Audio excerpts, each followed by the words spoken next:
नमस्कार दोस्तों, स्वागत है आपका अपने YouTube channel C World GK पर। तो आज की इस वीडियो में हम भारत की नदियों का भाग 2 अर्थात गंगा नदी तंत्र को कवर करेंगे। इसे मैं डायग्राम की सहायता से आपको समझाऊंगा और फुल डिटेल में कवर कराऊंगा। इससे पहले वाली वीडियो में हमने सिंधु नदी तंत्र और ब्रह्मपुत्र नदी तंत्र को कवर किया था। आज की इस वीडियो में हम गंगा नदी तंत्र को कवर करेंगे। तो चलिए बिना देरी किए हुए वीडियो को शुरू करते हैं। गंगा नदी तंत्र को डायग्राम की सहायता से समझने से पहले हम गंगा नदी तंत्र के बारे में कुछ बेसिक जानकारी को देख लेते हैं। उसके बाद हम गंगा नदी तंत्र को डायग्राम की सहायता से समझेंगे। तो देखते हैं। सबसे पहले गंगा नदी भारत की सबसे लंबी नदी है। इसकी कुल लंबाई 2525 किलोमीटर है। ठीक है, यानी कि 2525 किलोमीटर है। गंगा नदी दो देशों से बहती है, भारत और बांग्लादेश। यह भारत के उत्तराखंड के गंगोत्री से निकलती है, उसके बाद भारत में बहते हुए बांग्लादेश में प्रवेश कर जाती है। बांग्लादेश से बहते हुए बंगाल की खाड़ी में जाकर गिर जाती है। अगर हम इसके अपवाह तंत्र यानी कि इसकी सहायक नदियों के बारे में बात करें तो कुछ सहायक नदियाँ इसकी नेपाल से आती हैं। लेकिन अगर आपसे मुख्यतः यही पूछा जाता है कि गंगा नदी किन देशों से होकर बहती है, तो वह आपका भारत और बांग्लादेश। इसके बाद हम आगे देखते हैं कि गंगा नदी भारत के 5 राज्यों से होकर गुजरती है। ठीक है, वेरी वेरी मोस्ट क्वेश्चन है, कई बार एग्जामों में पूछा जाता है कि कितने राज्यों से होकर गुजरती है, तो वह आपके 5। ठीक है, यह उत्तराखंड के गंगोत्री से निकलती है, उसके बाद है उत्तर प्रदेश में प्रवेश करती है, इसके बाद बहती हुई बिहार में एंटर करती है, इसके बाद यह झारखंड के ऊपरी हिस्से, ऊपरी वाला कोना है उससे है बहती हुई पश्चिम बंगाल में प्रवेश कर जाती है। दोस्तों यह याद रखें, कुछ किताबों में आपने पढ़ा होगा कि यहाँ पे झारखंड नहीं दिया होगा, बल्कि आपको ये 4 राज्य ही दिए गए होंगे। याद रखें झारखंड भी शामिल है, क्योंकि झारखंड का जो ऊपरी हिस्सा है उससे बहती हुई निकलती है। इसके बाद यह पश्चिम बंगाल में प्रवेश करती है, उसके बाद यह बांग्लादेश में चली जाती है, आखिर में यह बंगाल की खाड़ी में जाकर गिर जाती है। अब हम देखते हैं कि गंगा नदी की कुछ विशेषताएं। गंगा नदी स्वतः स्वच्छ होने वाली नदी है, यानी कि यह सेल्फ प्यूरिफाइंग रिवर है। ठीक है, जब भी आप गंगा स्नान करने जाते हैं तो वहाँ से बोतलों में गंगा जल भरकर लेकर आते हैं, जिसे आप कुछ दिनों या कुछ महीनों कुछ सालों तक रखते हैं, लेकिन उसका जो जल है वो कभी ख़राब नहीं होता। क्या आपने जानने की कोशिश की कि किस कारण से ख़राब नहीं होता? कभी आपने सोचा? नहीं ना? तो आज मैं आपको उसके बारे में बताता हूँ। इसका मुख्य कारण है ये बैक्टीरियोफेज नामक जो वायरस है, उसके कारण इसका जो जल है वो ख़राब नहीं होता। क्यों? क्योंकि जो हानिकारक बैक्टीरिया होते हैं उसको ये नष्ट कर देता है, जिसके कारण जल में जो कीड़े पड़ते हैं वो नहीं पड़ते और उसका जो जल है वो खराब नहीं हो पाता। इसके बाद हम देखते हैं गंगा नदी को 2008 में राष्ट्रीय नदी घोषित कर दिया गया। ठीक है, भारत सरकार ने 2008 में गंगा नदी को राष्ट्रीय नदी घोषित कर दिया। अगला, गंगा डॉल्फिन को भारत का राष्ट्रीय जलीय जीव घोषित कर दिया गया। जो गंगा में जो डॉल्फिन पाई जाती हैं उन्हें भारत का राष्ट्रीय जलीय जीव कहते हैं। ठीक है, अब हम आगे देखते हैं। गंगा नदी का उद्गम स्थल। आपने किताबों में पढ़ा होगा कि गंगा नदी का उद्गम स्थल उत्तराखंड के गौमुख से गंगोत्री हिमानी से माना जाता है, पर दोस्तों ऐसा नहीं है। ये गंगोत्री हिमानी है, उससे भागीरथी नदी निकलती है। ठीक है, यहाँ से किस नदी का निर्माण होता है? उद्गम स्थल माना जाता है वो है आपकी भागीरथी नदी, ना कि आपकी गंगा नदी। गंगा नदी का निर्माण 2 नदियों के संगम से होता है, वह है भागीरथी नदी और अलकनंदा नदी। इन 2 नदियों के संगम से गंगा नदी का उद्गम स्थल माना जाता है। इसे आप इस इमेज की सहायता से भी आप देख सकते हैं। एक तरफ से आपकी भागीरथी नदी आ रही है और एक तरफ से आपकी अलकनंदा नदी आ रही है। जब ये दोनों नदियाँ का मिलन होता है, इसके बाद गंगा नदी का निर्माण होता है और यह यहाँ से गंगा नदी कहलाती है। तो आपने देखा गंगा नदी का निर्माण भागीरथी नदी और अलकनंदा नदी के मिलने से हुआ है। जब यह दोनों नदियाँ मिलती हैं तो उस स्थान को क्या कहते हैं? आप इसे याद रखें, इसे कहते हैं देवप्रयाग। यहाँ प्रयाग का मतलब होता है नदियों का संगम। जब ये दोनों नदियाँ मिलती हैं वहाँ से आपकी गंगा नदी का निर्माण माना जाता है। इसके बाद आपसे एक अलग प्रश्न पूछा जाता है कि जो बद्रीनाथ है वह किस नदी के तट पर स्थित है? वो आपकी अलकनंदा नदी के तट पर स्थित है। और अलकनंदा नदी का उद्गम स्थल कौन सा है? वो है संतोपत हिमानी। इसे भी आप याद रखें। अब हम आगे देखते हैं। अभी हमने पीछे देखा कि गंगा नदी का निर्माण दो नदियों के संगम से होता है, भागीरथी और अलकनंदा। अब हम आगे देखते हैं। अलकनंदा में आकर उसकी कुछ सहायक नदियां मिल जाती हैं। यह एग्जाम में पूछा जाता है कि कौन कौन सी नदियां आकर अलकनंदा में मिलती हैं। इसके बाद देखते हैं जहाँ जो दो नदियां मिलती हैं उन्हें कुछ नाम दिया गया है। यह भी आपसे एग्जाम में पूछा जाता है, जैसे विष्णु प्रयाग, नंद प्रयाग, कर्ण प्रयाग, रुद्र प्रयाग। एग्जाम में आपसे यह पूछा जाता है कि रुद्रप्रयाग की स्थान पर किन दो नदियों का संगम होता है, या कर्ण प्रयाग पर किन दो नदियों का संगम होता है। यह आपसे एग्जाम में पूछा जाता है। तो हम इसे आगे एक पौराणिक कथा के माध्यम से समझेंगे। इसके अलावा हम देख लेते हैं इन नदियों में जो आकर मिलती हैं उनमें एक कॉमन नदी है, उसका नाम है आपका अलकनंदा नदी। बाकी की नदियां आकर इसमें मिल जाती हैं। तो हम आगे देखते हैं। तो आपको मैं एक पौराणिक कथा के माध्यम से समझाऊंगा। आपने पुराने सीरियल भी देखे होंगे जिसमें आपने देखा होगा कि माँ गंगे का अवतरण किस प्रकार से माना जाता है, अर्थात जो माँ गंगे हैं उनका अवतरण कैसे हुआ। तो आपने सुना होगा कि भगवान विष्णु के चरणों से माँ गंगे का अवतरण माना जाता है। भगवान विष्णु के चरणों से ये उत्पन्न हुई। जब ये पृथ्वी पर आ रही थी तो इनकी जो गति थी या इनका जो वेग था वह बहुत तेजी से था। तो भगवान शिव ने क्या किया, इनको अपनी जटाओं में धारण कर लिया और उनकी जो गति थी उसको मंद कर दिया। ठीक है, जिनकी जो गति थी उसको क्या कर दिया, मंद कर दिया। और इस प्रकार से माँ गंगे का अवतरण पृथ्वी पर हुआ। तो हमने देखा कि एक कथा के माध्यम से हमें रिलेट करके याद करने की कोशिश कर रहे हैं। तो मैंने बताया कि भगवान विष्णु के चरणों से माँ गंगे का अवतरण हुआ। तो आप देखें, भगवान विष्णु के चरणों की धूल से याद रखें धौली। ठीक है, धूल से याद रखें धौली गंगा। तो भगवान विष्णु के चरणों से किसका माना जाता है, धौली गंगा। आप रिलेट करके याद कर सकते हैं कि जो धौली गंगा है वो विष्णु प्रयाग में आकर मिलती है। इसके बाद हमने देखा था कि भगवान शिव ने माँ गंगे को अपनी जटाओं में धारण कर लिया और उनकी जो गति थी उसको मंद कर दिया। तो केदारनाथ धाम से एक नदी निकलती है मंदाकिनी। ठीक है, आप इससे रिलेट करके याद कर सकते हैं कि भगवान शिव ने उनकी गति को क्या कर दिया था, मंद कर दिया था। किसने किया था, भगवान शिव ने। यहाँ कहाँ पर आकर मिलती है, यह अलकनंदा से, यह रुद्रप्रयाग में। तो भगवान शिव का एक अन्य नाम क्या है, रुद्र। तो इस प्रकार से आप रिलेट करके याद रख सकते हैं कि मंदाकिनी नदी है वो अलकनंदा में कहाँ आकर मिलती है, रुद्र प्रयाग में। तो विष्णु प्रयाग में कौन सी मिलती है, आपकी धौली गंगा। इसके बाद देखते हैं हम, जो नंदाकिनी नदी है वह नंद प्रयाग में आके मिलती है। इससे आपको कोई प्रॉब्लम नहीं होगी क्योंकि मैचिंग है, इससे आप रिलेट करके याद रख सकते हैं। इसके बाद एक और आखिरी नदी बचती है आपकी पिंडार नदी। जब यह अलकनंदा से मिलती है तो उस स्थान का नाम है कर्णप्रयाग। इससे भी आप रिलेट करके याद रख सकते हैं।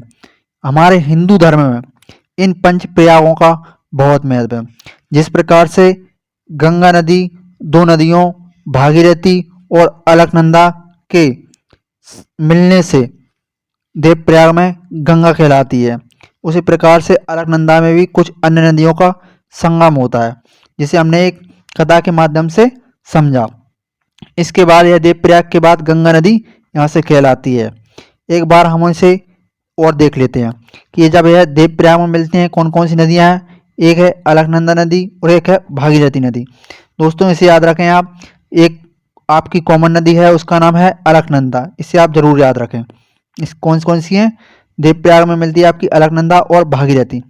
विष्णु प्रयाग में अलकनंदा और धौलीगंगा। मैंने बताया था भगवान विष्णु के चरणों से, कौन से, धूल के चरणों से, तो धौलीगंगा हो जाएगी आपकी। अगला है नंद प्रयाग, अलकनंदा और नंदाकिनी नदी। नंदाकिनी से नंद प्रयाग रिलेट करके आप याद रख सकते हैं। बचा आपका कर्णप्रयाग, यह अलकनंदा और पिंडा नदी यहाँ आकर मिलती हैं। अपना आखिरी है रुद्रप्रयाग, अलकनंदा और मंदाकिनी जहाँ मिलती हैं उन्हें रुद्रप्रयाग कहते हैं।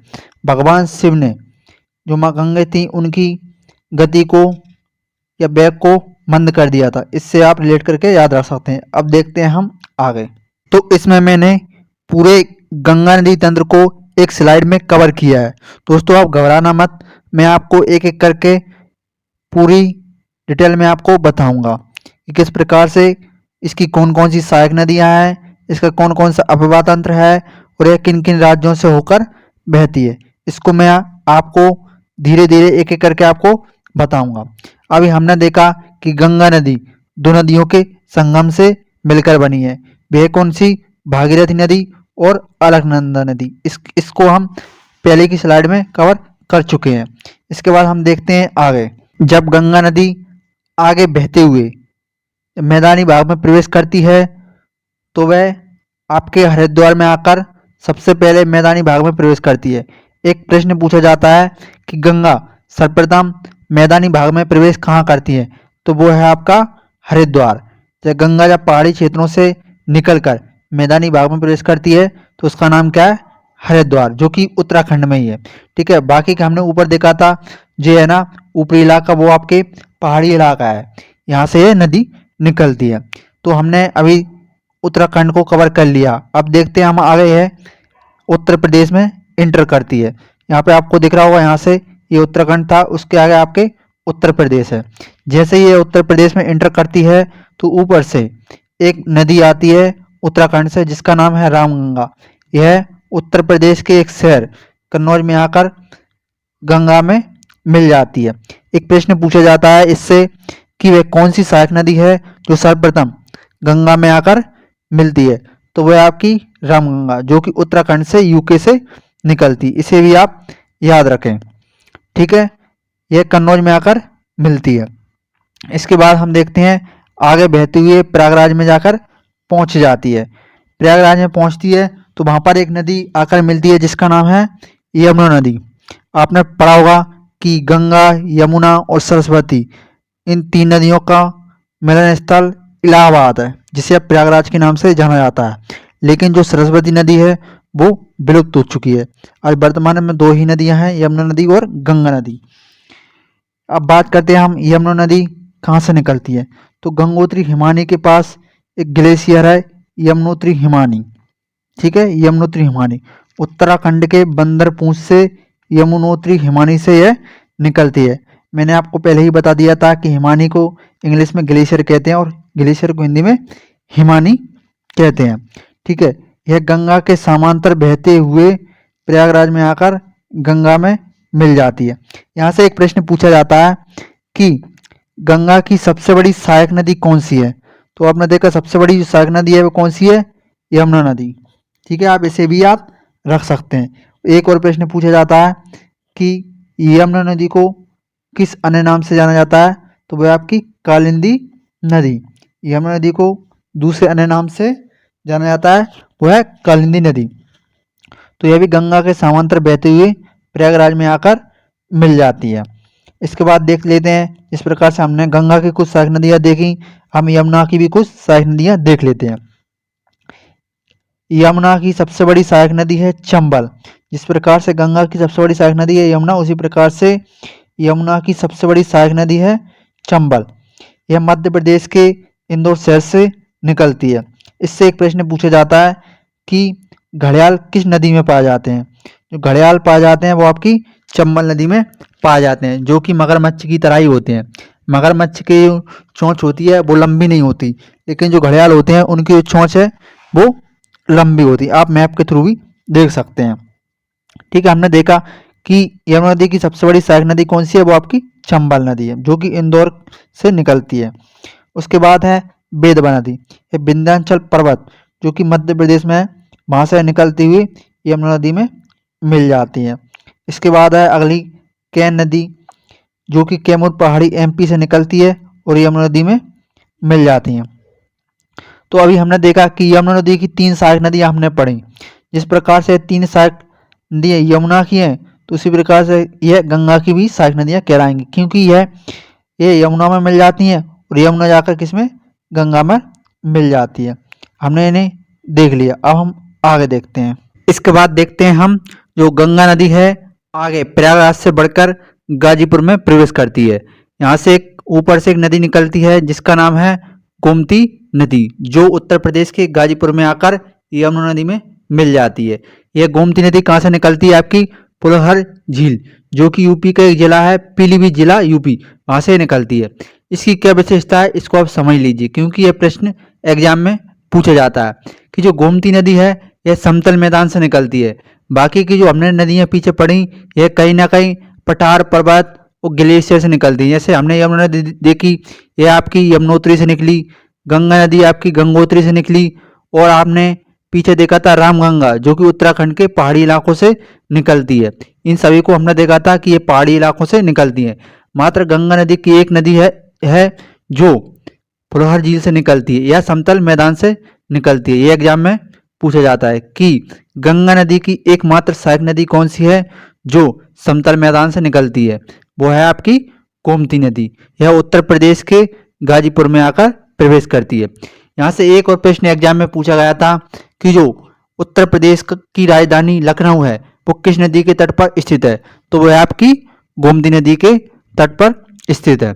यह गोमती नदी कहाँ से निकलती है, उत्तर प्रदेश के पीलीभीत जिले से। इसके बाद है नदी बिहार में इंटर कर जाती है। जैसे ये बिहार में इंटर करती है तो बिहार के छपरा के पास इसमें एक नदी आकर ऊपर से मिलती है जिसका नाम है घाघरा। आपको पता होना चाहिए कि बिहार में जितनी भी नदियाँ आकर गंगा में मिलती हैं वो सभी नदियाँ ज़्यादातर नेपाल से आती हैं, इसलिए हम नेपाल की कुछ नदियों को देख लेते हैं। काली, कर्णाली, गंडक और कोसी, इन नदियों को हम एक एक करके आगे पढ़ने वाले हैं।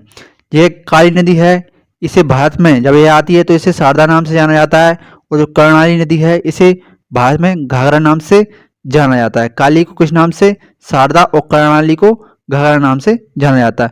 जब ये दोनों नदियाँ आगे बहती हुई आती हैं तो इनका एक मिलन स्थल है, वहाँ से घाघरा नाम से आगे बहती हुई छपरा के बिहार के छपरा में आकर गंगा नदी में मिल जाती। इन्हें भी आप याद रखें। इसके बाद हम देख लेते हैं इसकी अगली नदी है सोन नदी। यह बिहार के पटना में आकर मिलती है। यह कहाँ से निकलती है, अमरकंटक पहाड़ी से। मैंने आपको आगे पहाड़ी वाली वीडियो में बताया था कि अमरकंटक पहाड़ी कहाँ है, यह छत्तीसगढ़ और मध्य प्रदेश की सीमा पर है। यहाँ से सोन नदी निकलती है। आपसे एक प्रश्न पूछा जाता है कि दाएं तरफ से आकर मिलने वाली गंगा नदी की सबसे बड़ी सहायक नदी कौन सी है, तो वह आपकी सोन नदी। इसकी कोई सहायक नदी है नहीं है, याद रखें, क्योंकि यमुना नदी थी इसकी बहुत सारी सहायक नदियाँ थी जैसे कि चंबल, बेतवा, कैन, लेकिन सोन नदी की एक भी सहायक नदी नहीं है। यह अमरकंटक पहाड़ी से निकलकर यह बिहार के पटना में जाकर मिल जाती है। आपसे अगर प्रश्न पूछा जाए कि बिहार का पटना किस नदी के तट पर स्थित है, तो वह आपका सोन नदी के तट पर। इसके बाद हम आगे देखते हैं, यह ऊपर से एक नेपाल से एक नदी आती है जिसका नाम क्या है गंडक। यह बिहार के सोनपुर में आकर मिलती है, याद रखें। ऊपर से कौन कौन सी थी वो हमने देखा, काली, कर्णाली, जिसे भारत में शारदा घाघरा के नाम से जाना जाता है, और आगे गंडक, इसके बाद है कोसी। मैं आपको उन स्थानों के नाम भी बता रहा हूँ जहाँ पर आकर ये मिलती हैं। यह एक कोसी नदी है, यह अपने मार्ग के लिए विख्यात है। यह अपने मार्ग को बदलने के लिए विख्यात है, क्योंकि यह बिहार में प्रवेश करती है तो यह इस रास्ते से बह रही है, तो सुबह देखते हैं तो इस रास्ते से बहने लगती है जिससे जान माल की हानि होती है, इसलिए इसे बिहार का शोक कहा जाता है, याद रखें। यह एग्जामों में बार बार पूछा गया प्रश्न है, कई बार पूछा गया प्रश्न है कि बिहार का शोक किस नदी को कहा जाता है, तो वो है आपकी कोसी नदी। ठीक है, यह बाढ़ का कारण है। ठीक है, यह भी पूछा जाता है कि बाढ़ कौन सी नदी है जो बिहार में बाढ़ लाती है, तो वह आपकी कोसी नदी। हमने देख लिया नेपाल से कौन कौन सी नदी आ रही हैं, ये गंगा में आकर मिलती हैं, वो आपकी काली, कर्णाली, गंडक और कोसी। यह कोसी नदी बिहार के कुर्सेला में आकर मिल जाती है। कई बार एग्जामों में यही पूछा जाता है कि किस नदी के तट पर कौन सा शहर बसा हुआ है, तो आप इस स्लाइड के माध्यम से इनको भी याद रख सकते हैं। इसके बाद हम आगे देखते हैं, यह नदी यह पश्चिम बंगाल में प्रवेश कर जाती है। जैसे ये पश्चिम बंगाल में प्रवेश करती है तो गंगा नदी की सबसे आखिरी सहायक नदी है जिसका नाम है महानंदा, यह आकर इसमें मिलती है। यहाँ से एक प्रश्न पूछा जाता है कि जो महानंदा नदी है वह किस स्थान से निकलती है। यह आपकी दार्जिलिंग की पहाड़ियों से निकलती है और फरक्का बैराज के पास आकर यह मिल जाती है। तो हमने देखा कि यह पहले पहाड़ी इलाकों से निकलकर उत्तराखंड में बहते हुए हरिद्वार में मैदानी भाग में प्रवेश करती है। इसके बाद ये उत्तर प्रदेश में इंटर करती है। यहाँ से एक और नदी आकर इसमें मिल जाती है, उसका नाम है यमुना नदी, प्रयागराज में आकर मिल जाती है। इसके बाद यह बहती बहती यह बिहार में इंटर कर जाती है और आखिर में जाकर यह पश्चिम बंगाल में जाकर गिर जाती है। तो हमने आगे पढ़ा था कि यह कितने राज्यों से होकर बहती है, यह आपके 5 राज्यों से होकर बहती है। कौन कौन से हैं? उत्तराखंड, उत्तर प्रदेश, झारखंड, बिहार और आपका पश्चिम बंगाल। ठीक है, आप इसको भी याद रख सकते हैं। हमने आगे देखा था कि यह नदी दो नदियों के संगम से मिलकर बनी थी। कौन कौन सी थी? भागीरथी नदी और अलकनंदा नदी। क्योंकि यहाँ पे जो फरक्का बैराज है आपने सुना होगा, यह पश्चिम बंगाल में है। यहाँ से 2 भागों में बढ़ जाती है। एक का नाम है आपका हुगली नदी और दूसरे का नाम है पद्मा नदी। जब यह बढ़ती है फरक्का बैराज से तो जो पश्चिम बंगाल में प्रवेश कर जाती है उसे गंगा नदी को वहाँ पर हुगली नदी के नाम से जाना जाता है। और गंगा नदी की एक धारा बांग्लादेश में प्रवेश कर जाती है, उसे हम कहते हैं पद्मा नदी। तो आप इसे भी याद रखें। जो गंगा नदी को पश्चिम बंगाल में किस नाम से जाना जाता है वह है आपका हुगली, और बांग्लादेश में किस नाम से जाना जाता है वह है आपकी पद्मा नदी। एक प्रश्न पूछा जाता है कि पश्चिम बंगाल की जो राजधानी कोलकाता है किस नदी के तट पर स्थित है, तो वह आपकी हुगली नदी के तट पर है। इसकी एक सहायक नदी है हुगली नदी की जिसका नाम है दामोदर नदी। यह झारखंड के रांची के पठार से निकलती है। इसे भी पश्चिम बंगाल का शोक कहा जाता है। जिस प्रकार से कोसी नदी को बिहार का शोक कहा जाता है उसी प्रकार से दामोदर नदी को पश्चिम बंगाल का शोक कहा जाता है। क्योंकि जिस प्रकार से कोसी नदी बाढ़ लाती है उसी प्रकार से दामोदर नदी पश्चिम बंगाल में बाढ़ लाती है। इन चीज़ों को हमने समझ लिया। आप अगर ये आपको समझ नहीं आता तो आप 1-2 बार इस वीडियो को जरूर देख लीजिए। इसके अलावा आप इस डायग्राम को, इस स्लाइड को अपने एक पेज पर बनाकर देखिए। अगर आपको इसकी PDF चाहिए तो हमारे टेलीग्राम चैनल सिविल जीके से जुड़कर इसे प्राप्त कर सकते हैं। इसका कोई चार्ज नहीं है, यह आपको निःशुल्क प्रदान की जाएगी। तो हमने देख लिया कि किस प्रकार से गंगा नदी निकलती है, उसके बाद यह उत्तर प्रदेश में एंटर करती है, बिहार से बहते बहते झारखंड होते पश्चिम बंगाल में प्रवेश कर जाती है और आगे 2 धाराओं में बंटकर बढ़ जाती है। एक का नाम है हुगली और दूसरे का नाम है पद्मा नदी। अब हम आगे अगली स्लाइड में से देखते हैं। तो हमने पिछली स्लाइड में देखा कि जो गंगा नदी थी वह 2 भागों में बढ़ चुकी थी। एक का नाम था आपकी हुगली जो कि पश्चिम बंगाल में चली गई थी, और एक का नाम था पद्मा जो कि बांग्लादेश में कहलाती है। यह 2 धाराओं में बढ़ जाती है। इसके बाद देखते हैं हम आगे। तो पद्मा जो आगे बांग्लादेश में बहती हुई चली जा रही है। ऊपर से एक नदी आती है जिसका नाम है जमुना। मैंने आपको इससे पहले वाली वीडियो में बताया था ब्रह्मपुत्र नदी के बारे में, जिसे बांग्लादेश में जमुना नदी के नाम से जाना जाता है। जब पद्मा और जमुना आकर यहाँ मिलती हैं तो यह पद्मा नाम से आगे बहते हुए चली जाती है। इसमें एक तरफ से एक नदी आकर मिलती है जिसका नाम है आपका मेघना, और जब पद्मा में यह मेघना आकर मिलती है तो यह मेघना के नाम से यह आगे बहकर बंगाल की खाड़ी में जाकर गिर जाती है। वहाँ पर इस सुंदरबन डेल्टा का निर्माण करती है। यह दुनिया का सबसे बड़ा डेल्टा है सुंदरबन डेल्टा। तो आपसे एक प्रश्न पूछा जाता है कि दुनिया का सबसे बड़ा डेल्टा सुंदरबन डेल्टा किस नदी पर स्थित है, तो वह आपकी मेघना नदी। ठीक है, आप इसे जरूर याद रखें। तो जो हमारी गंगा नदी है उसे बांग्लादेश में पद्मा के नाम से जाना जाता है, और एक ब्रह्मपुत्र नदी है उसे जमुना नदी के नाम से जाना जाता है। अब देख लेते हैं हम डेल्टा क्या होता है, इसे हम आगे देख लेते हैं। डेल्टा को समझने से पहले इसकी एक परिभाषा समझ लीजिए, इसके बाद मैं आपको एक अपनी भाषा में समझाता हूँ। डेल्टा उस भूभाग को कहा जाता है जो नदी द्वारा लाए गए अपसादों के संचयन से निर्मित होता है, विशेषतः नदी के मुहाने पर जहाँ वह किसी समुद्र में गिरती है डेल्टा का निर्माण करती है। इस भूभाग का आकार साधारणतः त्रिभुज जैसा होता है। जैसा कि आप इमेज में देख रहे हैं, यह कहीं ना कहीं किस प्रकार से एक त्रिभुज टाइप से बना हुआ है। आप इसको इमेज की सहायता से देख सकते हैं। हमने आगे देखा जो भी हिमालय नदियां हैं वे कहीं ना कहीं पर्वतों से यह निकलती हैं और आगे मैदानी भागों में बहती हुई यह खाड़ी में आकर गिर जाती हैं। जैसे ये पर्वतीय भागों से निकलती हैं तो वहाँ से मिट्टी अवसाद गाद को अपने साथ बहाकर तेजी के साथ लाती हैं। जैसे ही मैदानी भाग में आती हैं तो इनकी जो गति है, नदियों की जो गति है वो धीमी पड़ जाती है और जो मिट्टी गाद को धकेलने की जो क्षमता होती है वो उनकी मंद पड़ जाती है। जैसे ये आगे बढ़ती हुई बहती हुई आगे बढ़ती हैं तो इनकी जो गति है वह काफ़ी मंद पड़ जाती है और समुद्र तक पहुँचते पहुँचते यह काफ़ी धीमी हो जाती है और आखिरकार समुद्र के मुहाने पर यह इसके मिट्टी को जो अवसाद गाद है उसको एक जगह पे इकट्ठा कर देते हैं। जैसा कि आप मैप में देख रहे हैं। क्योंकि ये आती है तो इसको कोई रास्ता नहीं मिलता तो ये कई धाराओं में क्या होती है, बढ़ जाती है। इस प्रकार से आप देख सकते हैं यह बढ़ जाती है और इस प्रकार से एक डेल्टा का निर्माण करती है जिसकी आकृति किस प्रकार से होती है, त्रिभुज के आकार की होती है। तो आपने देख लिया डेल्टा किसे कहते हैं, डेल्टा क्या होता है। अब देखते हैं हम आगे। अब देख लेते हैं महत्वपूर्ण तथ्य।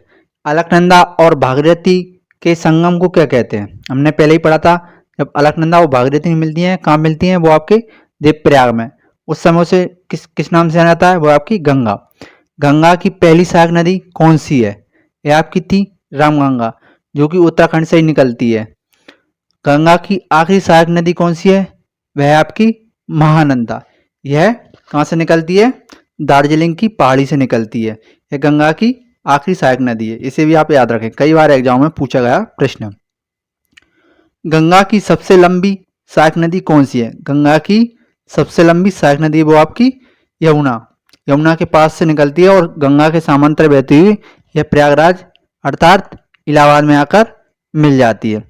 गंगा नदी कहाँ से मैदानी क्षेत्र में प्रवेश करती है, तो यह गंगा नदी कहाँ से निकलती है, पहाड़ी इलाके उत्तराखंड से निकलती है, वह हरिद्वार में आकर मैदानी क्षेत्र में प्रवेश कर जाती है। यह प्रश्न तो कई बार एग्जाम में पूछा जाता है कि गंगा नदी कहाँ से मैदानी क्षेत्र में प्रवेश करती है, वो है आपका हरिद्वार। गंगा नदी के तट पर बसे प्रमुख शहर कौन कौन से हैं, प्रयागराज जिसे इलाहाबाद के नाम से जाना जाता था, वाराणसी, बनारस, कानपुर और पटना, ये सभी किस नदी के तट पर स्थित है, वो है आपकी गंगा नदी। अगला, हुगली नदी के तट पर कौन सा शहर बसा हुआ है, वो है आपका कोलकाता। पश्चिम बंगाल की राजधानी कोलकाता किस नदी के तट पर है, वो है आपकी हुगली नदी।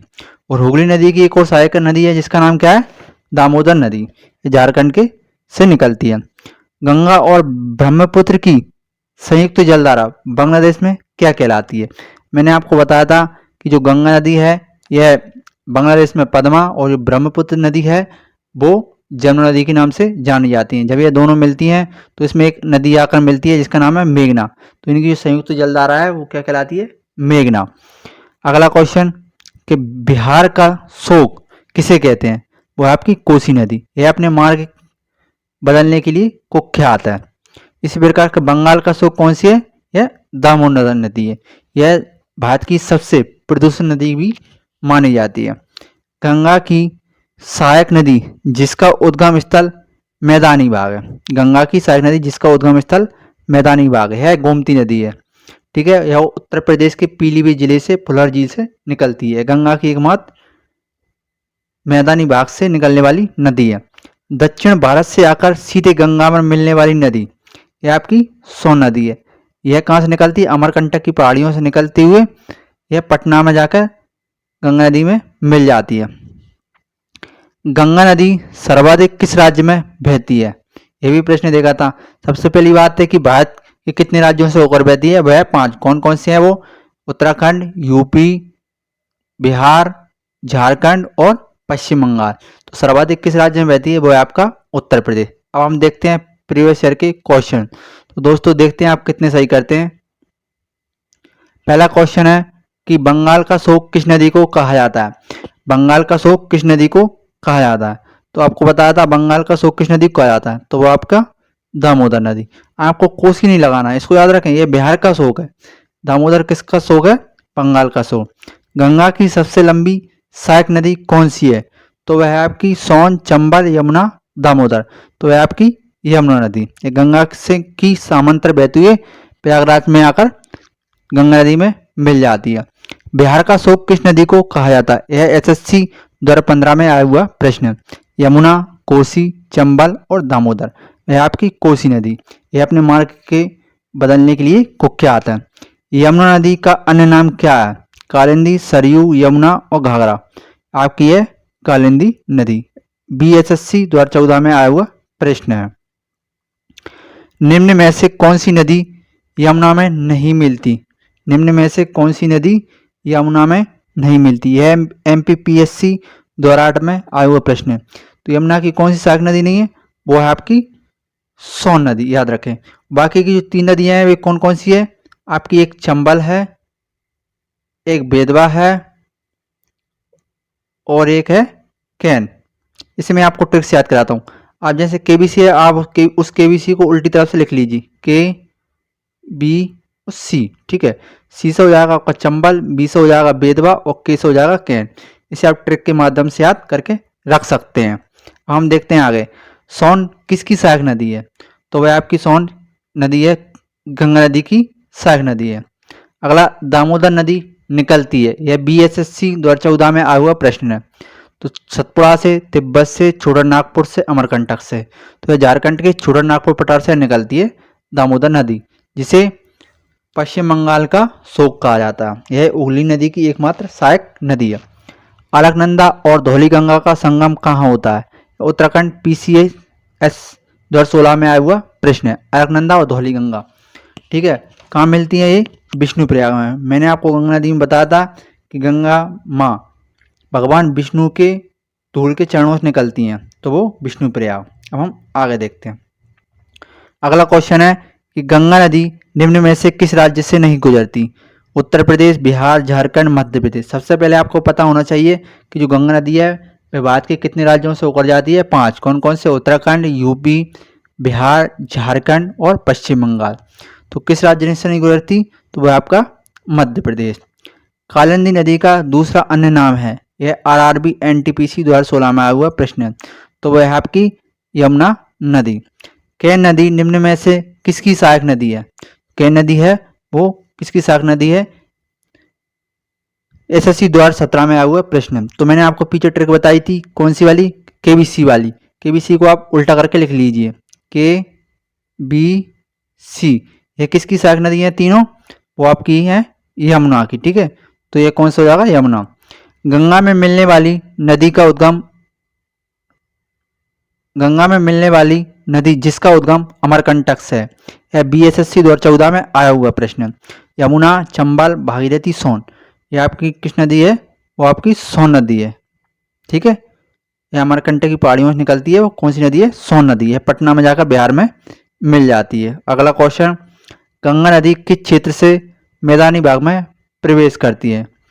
तो यह उत्तराखंड से निकलती हुई यह मैदानी भाग में कहाँ प्रवेश करती है? आपकी हरिद्वार में। अगला क्वेश्चन है, गंगा नदी को बांग्लादेश में क्या कहते हैं? एसएससी 2012 में आया हुआ प्रश्न है। तो गंगा नदी को कहा जाता है पद्मा नदी। और पश्चिम बंगाल में गंगा नदी को किस नाम से जाना जाता है? वो आपका हुगली। ठीक है, तो दोस्तों मैं आशा करता हूँ कि यह वीडियो आपको ज़रूर पसंद आई होगी। अगर आपको यह पसंद आई हो तो इसे लाइक करें, शेयर करें, साथ में हमारे चैनल को सब्सक्राइब करें। धन्यवाद।